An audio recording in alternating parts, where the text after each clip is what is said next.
हर्षित landmark, सपनों का घर जैसा आप चाहते हैं हम बनाते हैं। 1, 2 एवं 3 BHK ready position flats. Call 9827321321। तो मध्य प्रदेश में धनतेरस पर बीजेपी पर जमकर वोट धन बरसा। मिशन 2023 से पहले महत्वपूर्ण माने जा रहे उपचुनाव में बीजेपी की बल्ले बल्ले हो गई है। बीजेपी की जीत पर जश्न का माहौल है। चुनाव में जीत ने बीजेपी के दिवाली के उत्साह को दुगना कर दिया है। इसके साथ ही खुद सीएम शिवराज सिंह चौहान और प्रदेश अध्यक्ष बीजेपी के वीडी शर्मा ने बीजेपी दफ्तर पहुंचे और फुलझड़ी जलाकर खुशी का इजहार किया और एक दूसरे को मिठाई खिलाकर जीत की बधाई दी। बता दें कि खंडवा लोकसभा सीट पर बीजेपी की प्रत्याशी ज्ञानेश्वर पाटिल ने निर्णायक बढ़त बना ली है। वो करीब 80,000 से ज्यादा वोटों से आगे चल रही है। वहीं बीजेपी के अब तक कठिन साबित होती दिख रही जोबट विधानसभा सीट भी बीजेपी के खाते में ही आई है। यहां से बीजेपी प्रत्याशी सुलोचना रावत ने कांग्रेस के महेश पटेल को 6,104 वोट से हरा दिया है। वहीं पृथ्वीपुर सीट पर भी बीजेपी ने जीत दर्ज कर ली है। यहां बीजेपी के शिशुपाल यादव ने कांग्रेस के नितेंद्र सिंह राठौर को 15,687 वोटों से मात दी है। हालांकि बीजेपी अपने कब्जे वाली रेगांव सीट को गंवा चुकी है। यहां कांग्रेस की कल्पना वर्मा ने बीजेपी की प्रतिमा बागरी को 12,290 वोटों से शिकस्त दी है। इसी तरह 4 सीटों पर हुए उपचुनाव में बीजेपी ने जोबट और पृथ्वीपुर सीट जीत ली है। खंडवा में उसे निर्णायक बढ़त मिली है। वहीं रेगांव में बीजेपी की हार हुई है। इधर सीएम शिवराज सिंह चौहान ने जीत का श्रेय कार्यकर्ताओं की मेहनत को दिया है।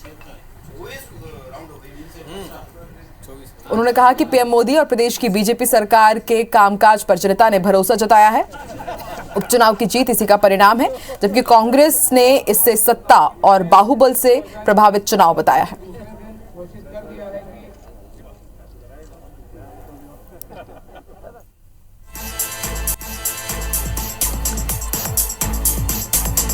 तो उपचुनाव में बीजेपी की बल्ले बल्ले ही नजर आ रही है। आज धनतेरस को अपने नाम किया है। बीजेपी ने 4 सीटों पर उपचुनाव हुए थे। एक खंडवा लोकसभा और 3 विधानसभा सीटों पर उपचुनाव हुआ था। बीजेपी की सुलोचना रावत उपचुनाव में जीत चुकी है। कांग्रेस प्रत्याशी महेश पटेल को इन्होंने हराया है। खास बात यह रही कि सुलोचना रावत पहले कांग्रेस में थी और उपचुनाव के ठीक पहले उन्होंने बीजेपी की सदस्यता ली। और इसके साथ ही आपको बता दें, बीजेपी के शिशुपाल यादव भी जीत गए हैं। पृथ्वीपुर विधानसभा की हाल हम आपको बता रहे हैं। कांग्रेस के नितेंद्र सिंह राठौर उनको उन्होंने हराया है। इसके साथ ही अगर बात की जाओ रेगांव की, तो रेगांव में जरूर बीजेपी को झटका लगा है। रेगांव की सीट रही है बीजेपी और बीजेपी की प्रतिमा बागरी को हराया है कांग्रेस प्रत्याशी ने। इसके साथ ही अगर बात की जाए बीजेपी की खंडवा लोकसभा सीट में जीत तय मानी जा रही है। ज्ञानेश्वर पाटिल को निर्णायक बढ़त मिली है और किसी भी वक्त नतीजों का ऐलान कर दिया जा सकता है और लगभग जीत तय है यहां से ज्ञानेश्वर पाटिल की। कांग्रेस के नितेंद्र सिंह राठौर को हार का सामना करना पड़ा है, तो वहीं कांग्रेस प्रत्याशी महेश पटेल को भी हार का सामना करना पड़ा है। तो जी जान से जुटे हुए थे बीजेपी के कार्यकर्ता, नेता, या फिर बात की जाए खुद सीएम शिवराज सिंह चौहान की ताबड़तोड़ सभाएं की गई, ताबड़तोड़ जनसभाएं की गई और एक से बढ़कर एक कार्यक्रम किए गए और माना जा सकता है इस मेहनत का नतीजा मिला है बीजेपी को। बीजेपी ने 4 में से 3 सीट अपने नाम की है। एक खंडवा लोकसभा सीट जो कि पहले कांग्रेस की थी, वो भी बीजेपी ने अपने नाम की है। माफ कीजिएगा, खंडवा लोकसभा सीट बीजेपी की ही थी, वो भी अपने नाम की है बीजेपी ने। और रेगांव जो कि बीजेपी की परंपरागत सीट रही है, वो जरूर वहां से झटका लगा है बीजेपी को। इसके साथ ही पृथ्वीपुर और जोबट भी बीजेपी के खाते में गई है।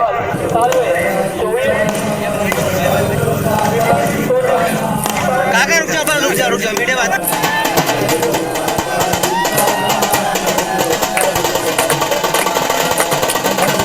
और अब धनतेरस की बात हो या फिर दिवाली की बात हो, बेहद खास बन चुकी है इस जीत के साथ बीजेपी के लिए और जश्न का माहौल देखा जा रहा है। सीएम शिवराज सिंह चौहान और बीजेपी प्रदेश अध्यक्ष वीडी शर्मा खुद बीजेपी कार्यालय पहुंचे। वहां पर उन्होंने फुलझड़ी जलाई और मिठाई खिला करके उन्होंने कार्यकर्ताओं को बधाई दी और जनता का भी धन्यवाद दिया। तस्वीरें हम आपको दिखा रहे हैं। बीजेपी कार्यकर्ता इस वक्त बेहद उत्साह में है। जश्न का माहौल देखा जा रहा है, पटाखे फोड़े जा रहे हैं, मिठाइयां खिलाई जा रही है। सत्ता का सेमीफाइनल माना जा रहा था इन उपचुनावों को, क्योंकि जनता का मूड भांपने की कोशिश की जा रही थी इन उपचुनावों के जरिए। माना जा रहा था कि सीधी टक्कर कांग्रेस और बीजेपी की ही होगी और तमाम सीटों पर सीधी टक्कर देखने को भी मिली, लेकिन बीजेपी ने ज्यादातर सीटें अपने नाम की है। पृथ्वीपुर में बीजेपी के शिशुपाल यादव जीते हैं। कांग्रेस के नितेंद्र सिंह राठौर पुत्र बृजेंद्र सिंह राठौर के ये थे और बृजेंद्र सिंह राठौर के मृत्यु के बाद ही वो सीट खाली हुई थी। माना जा रहा था कि नितेंद्र सिंह राठौर को सिंपैथी वोट्स मिलेंगे, लेकिन ऐसा नहीं हो पाया। बीजेपी ने वहां पर जीत दर्ज की है और रेगांव सीट जो कि काफी महत्वपूर्ण मानी जा रही थी बीजेपी के लिए, वहां झटका जरूर लगा है बीजेपी को, लेकिन बाकी सीटें बीजेपी ने अपने नाम की है।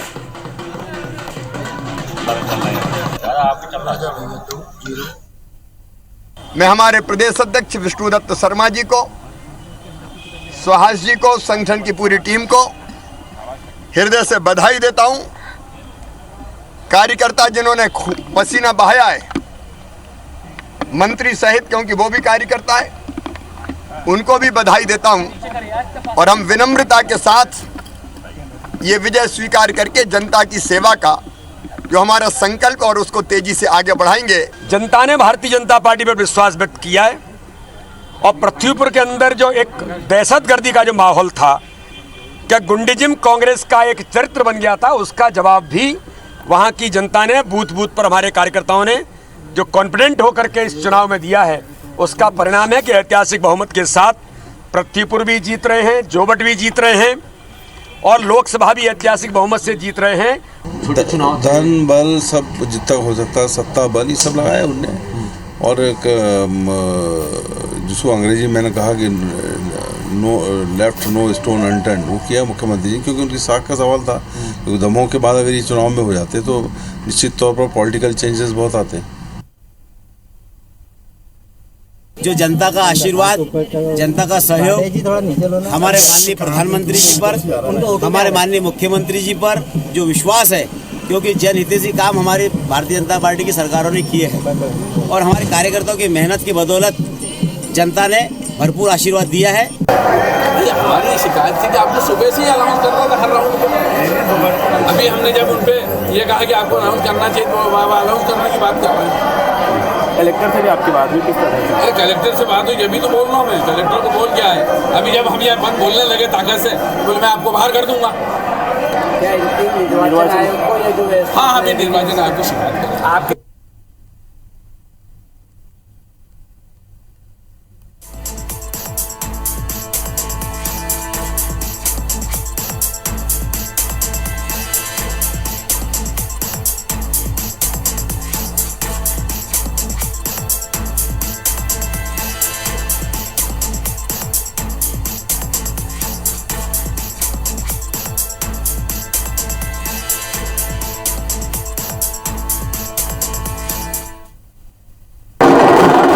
लोकसभा उपचुनाव में भारतीय जनता पार्टी के प्रत्याशी ज्ञानेश्वर पाटिल जीत के मुहाने तक पहुंच गए। इस वक्त हमारे साथ ज्ञानेश्वर जी मौजूद है, उनसे हम जानेंगे पूरे चुनावी सफर में काफी मेहनत करी, नारा चला, विकास का वादा, ज्ञानेश्वर दादा कितना फायदा मिला? निश्चित रूप से उसका फायदा मिला। लोगों को विश्वास है कि मैंने जिला पंचायत जो काम किए लोगों ने देखे और हमारे प्रधानमंत्री, हमारे मुख्यमंत्री जो काम कर रहे हैं, जो देश को दिशा देने का काम किया है, जो प्रदेश को बीमार राज्य से एक विकसित राज्य बनाने में मुख्यमंत्री जो भूमिका रही है, लोगों का विश्वास भारतीय जनता पार्टी पर है और उसी का परिणाम है कि आज जनता ने इतना बड़ा आशीर्वाद हमको दिया है। शिवराज जी ने, प्रदेश की टीम ने पूरी ताकत लगा दी, पूरा जोर लगा दिया और जो जोर उन्होंने लगाया उसके हिसाब से परिणाम को देखते हैं। नहीं, ऐसा नहीं है, बहुत अच्छा परिणाम है। हर समय अलग अलग परिस्थिति और ये छोटी मोटी जीतें, बहुत बड़ी जीतें। अब मतगणना काफी रोमांचक रही, आगे पीछे का दौर भी चलता रहा, कैसा अनुभव हुआ? नहीं, ठीक है, हमको तो कॉन्फिडेंस है कि बिल्कुल चुनाव जनता का आशीर्वाद हमारे साथ में और रहा। अब चूंकि आप कहीं ना कहीं जो है आपको आंकड़ा जो है वो आपने छू लिया है और आप जीत के करीब है, क्या कुछ प्राथमिकता रहेगी निमाड़ के विकास की? निमाड़ का विकास ही सबसे पहली प्राथमिकता है। सबका साथ, सबका विकास और सबका विश्वास और सबका प्रयास, ये मूल मंत्र हमारे प्रधानमंत्री जी का है। इस मूल मंत्र पर हम चलकर जो विकास की संभावना होगी उस विकास के काम को पूरा। तो ये थे भारतीय जनता पार्टी के प्रत्याशी ज्ञानेश्वर पाटिल, जिन्होंने IPC 24 से बात करते हुए कहा कि ये जीत कार्यकर्ताओं की जीत है, शिवराज जी की जीत है और भारतीय जनता पार्टी की जो पूरी टीम इस चुनाव में लगी थी उनकी जीत है। प्रतीक मिश्रा, IPC 24, खंडवा।